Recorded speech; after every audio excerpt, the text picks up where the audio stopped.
السلام علیکم ناظرین، میں محمد اسلم حسین سیاست کی عالمی خبروں میں آپ سب کا استقبال کرتا ہوں۔ امریکی محکمہ دفاع نے کہا ہے کہ یہ مشرق وسطی کی صورتحال پر بغور نظر رکھے ہوئے ہیں اور خطے میں کشیدگی کو کم کرنے پر توجہ دی جا رہی ہے۔ وزارت کی نائب ترجمان سبرینا سنگھ نے ایک پریس بیان میں کہا کہ امریکہ کشیدگی میں اضافہ ہونے کی صورت میں اسرائیل اور امریکی افواج کا دفاع کرنے کے لیے تیار ہیں۔ اس بات پر زور دیتے ہوئے کہ امریکہ نے خطے میں اپنے فوجی وجود کو تقویت دی ہے، سبرینا سنگھ نے کہا کہ بڑھتے ہوئے علاقائی تناؤ کی روشنی میں ہم باز رکھنے اور اسرائیل کے دفاع کے لیے اپنا موقف اختیار کرتے ہوئے خطے میں کشیدگی کو کم کرنے پر توجہ مرکوز کر رہے ہیں۔ مشرق وسطی کی صورتحال پر گہری نظر رکھنے کے عمل کو جاری رکھنے کا ذکر کرتے ہوئے سبرینا سنگھ نے کہا، اگر اسرائیل پر حملہ ہوتا ہے تو ہم یقینی طور پر اسرائیل کا دفاع کرنے آئیں گے۔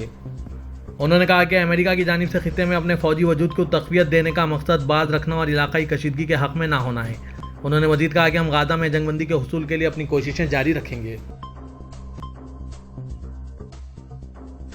اسرائیل نے غزہ کی پٹی کے علاقے المساوی کے بعض حصوں پر حملے شروع کرنے کا اعلان کیا۔ غزہ کی پٹی پر جاری حملوں میں اسرائیلی فوج 10 مہینوں سے زائد عرصے سے فلسطینیوں کو مستقل نقل مکانی کی حالت میں رکھے ہوئے ہیں۔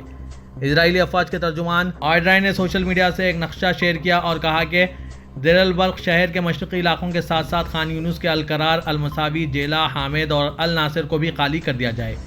نقشے میں اسرائیل کے انسانی زون اعلان کردہ اور 1 ملین سے زائد بے گھر فلسطینیوں کے پناہ گاہ بنے ہوئے علاقے المساوی کی بھی موجودگی مرکز توجہ بنی ہے۔ علاقے سے شہری انخلا کے جواز میں انہوں نے مختلف دعوے کیے اور کہا ہے کہ فلسطینی نقشے میں دکھائے گئے علاقوں سے فوراً نکل جائیں۔ واضح ہے کہ اسرائیلی فوج سے المساوی کے بعض علاقوں کو خالی کرنے کی طلب ایک ایسے وقت میں آئی ہے جب قطر کے دارالحکومت دوحہ میں تل ابیب انتظامیہ اور حماس کے درمیان قیدیوں کے تبادلے کے مذاکرات جاری ہیں۔ اسرائیلی فوج نے 7 اکتوبر کو غزہ کے شمالی علاقوں کو شہری سے جبراً خالی کروا لیا تھا۔ یہ ہجرت خان یونس پر حملوں کے بعد رافع کی طرف اور یہاں سے مختلف سمتوں کی طرف جاری ہے۔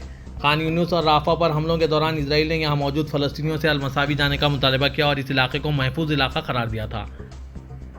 دیر البلخ، خان یونس اور رافع کے درمیان واقع بحر روم کی ساحلی پٹی پر واقع علاقے المساوی انفراسٹرکچر سے محروم اور نسبتاً غیر آباد علاقہ ہے۔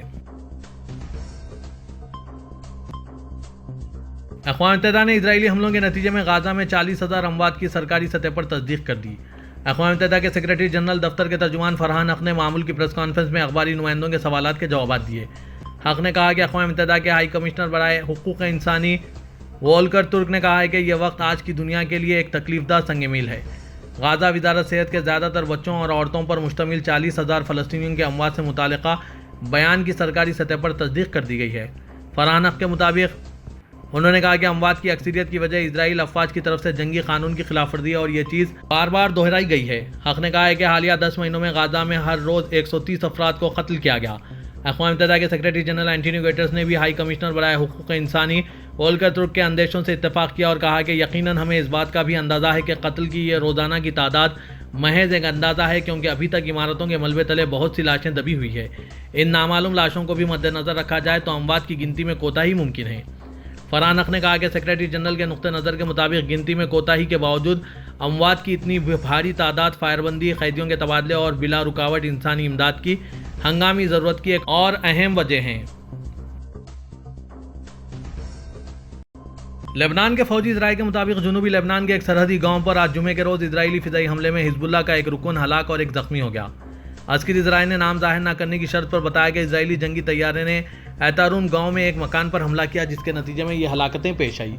زینوا نیوز ایجنسی نے رپورٹ کیا کہ ذرائع نے بتایا سول ڈیفنس کی ایک گاڑی نے زخمیوں کو بنت جبیل شہر کے سرکاری اسپتال منتقل کیا۔ فوجی ذرائع نے بتایا کہ اسرائیلی فوج نے جنوبی لبنان کے سرحدی علاقے میں 4 دیہاتوں اور قصبوں پر 9 فضائی حملے کیے اور 11 قصبوں پر گولی باری کی۔ ذرائع نے بتایا کہ اسرائیلی فاسفورس گولوں سے نشانہ بنائے جانے کے نتیجے میں جنوبی لبنان کے مشرق میں واقع مرجون کے میدان میں ایک بہت بڑی آگ بھڑک اٹھی اور شہری دفاع کے اہلکار اسے بجھانے کے لیے کام کر رہے ہیں۔ 8 اکتوبر 2023 کو لبنان اسرائیل سرحد پر کشیدگی بڑھ گئی۔ ایک دن پہلے حماس کے اسرائیل پر حملے کے ساتھ اظہار یکجہتی کے لیے حزب اللہ کی طرف سے اسرائیل کی طرف راکٹ داغے جانے کے بعد یہ سلسلہ شروع ہوا۔ اس کے بعد اسرائیل نے جنوب مشرقی لبنان کی طرف بھاری توپ خانے سے جوابی فائرنگ کی۔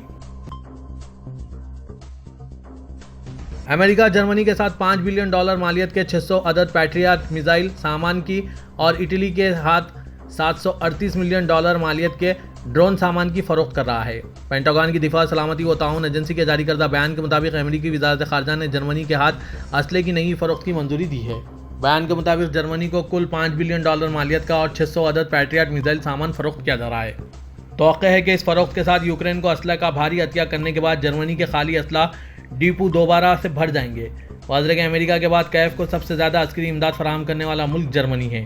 دفاع، سلامتی و تعاون ایجنسی کے جاری کردہ ایک اور بیان کے مطابق امریکی وزارت خارجہ نے اٹلی کے ہاتھ $738 ملین مالیت کے MQ-9 ڈرون سامان کی فروخت کی بھی منظوری دے دی۔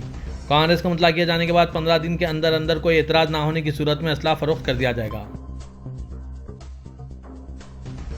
آج جمعے کو آسٹریلیا اور نیوزی لینڈ کے رہنماؤں نے خطے میں صاف توانائی کی منتقلی میں مدد کے لیے مشترکہ اقتصادی اور توانائی کے وعدوں کا اعلان کیا۔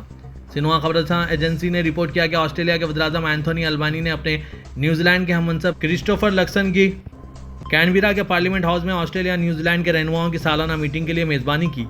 میٹنگ کے بعد ایک مشترکہ پریس کانفرنس سے خطاب کرتے ہوئے جوڑی نے اعلان کیا کہ نیوزی لینڈ آسٹریلیا کو کلائمیٹ کلب میں شامل کرے گا۔ یہ اقدام 2022 میں صنعتی ڈیکاربونائزیشن اور خالص صفر کے اخراج پر مرکوز ہیں۔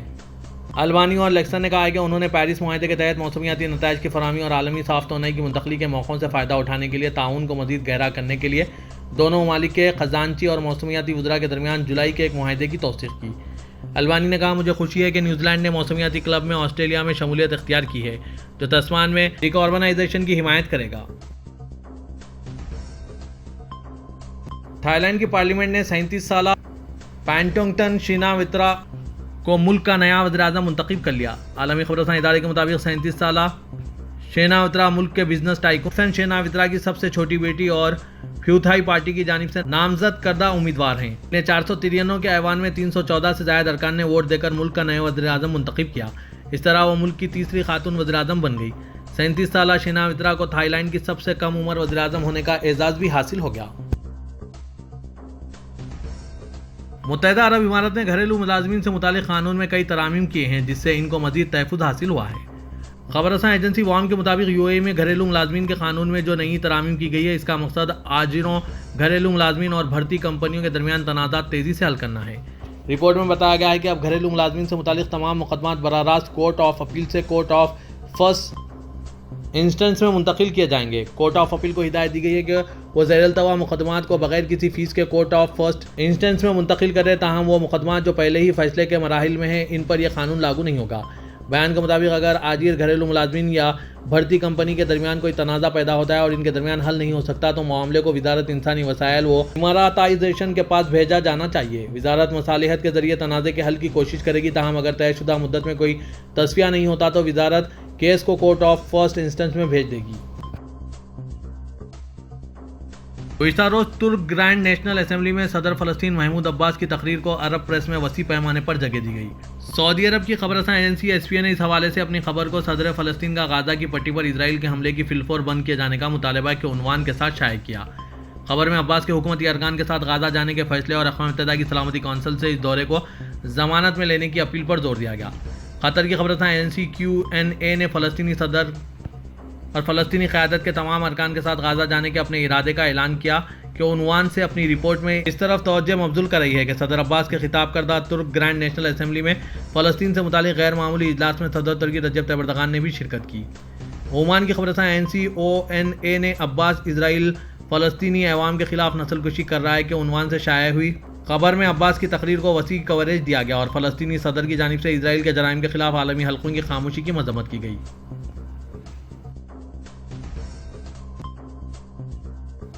سعودی عرب کی royal commission for Riyadh city نے اعلان کیا ہے کہ دارالحکومت میں مرکزی اور رنگ روڈز کی تیاری کے پروگرام کا پہلا مرحلہ شروع کر دیا گیا۔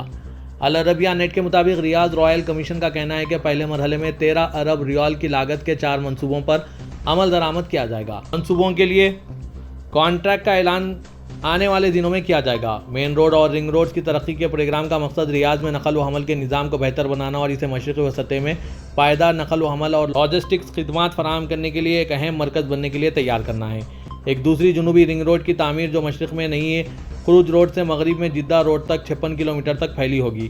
اس میں ہر سمت میں مرکزی سڑک کے لیے 4 لین اور ہر سمت میں سروس روڈ کے لیے 3 لین شامل ہوں گی۔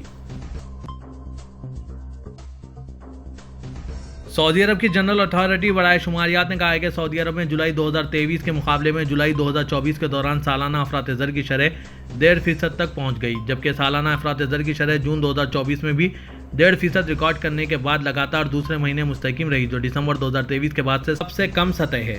العربیہ نیٹ کے مطابق جنرل اتھارٹی برائے شماریات نے اپنی رپورٹ میں بتایا کہ سالانہ مہنگائی میں 1.5% اضافہ بنیادی طور پر ہاؤسنگ سیکشن، پانی، بجلی، گیس اور دیگر اقسام کے ایندھن کی قیمتوں میں 9% اضافہ ہے۔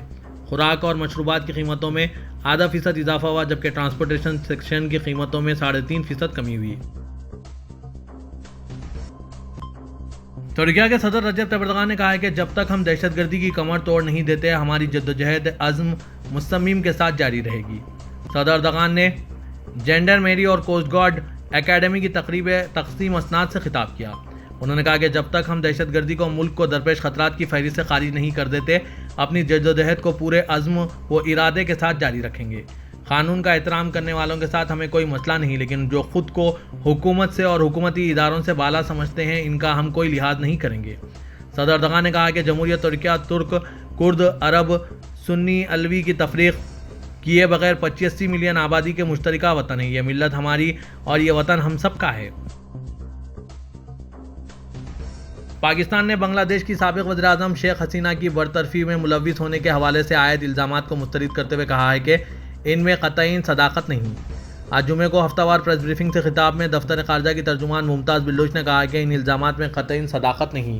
انہوں نے کہا کہ پاکستان کے خیال میں بنگلہ دیش کے عوام اپنے معاملات خود طے کرنے اور بین الاقوامی برادری کی مدد یا باہر سے مشورے لیے بغیر اپنے مستقبل کا تعین کرنے کی صلاحیت رکھتے ہیں۔ ترجمان نے کہا کہ پاکستان بنگلہ دیش کے عوام کی حمایت جاری رکھے گا اور ان کے لیے نیک خواہشات رکھتا ہے۔ خیال ہے کہ بنگلہ دیش میں کئی روز تک جاری رہے طلبہ کے احتجاج 76 سالہ شیخ حسینہ کی برطرفی کا باعث بنے۔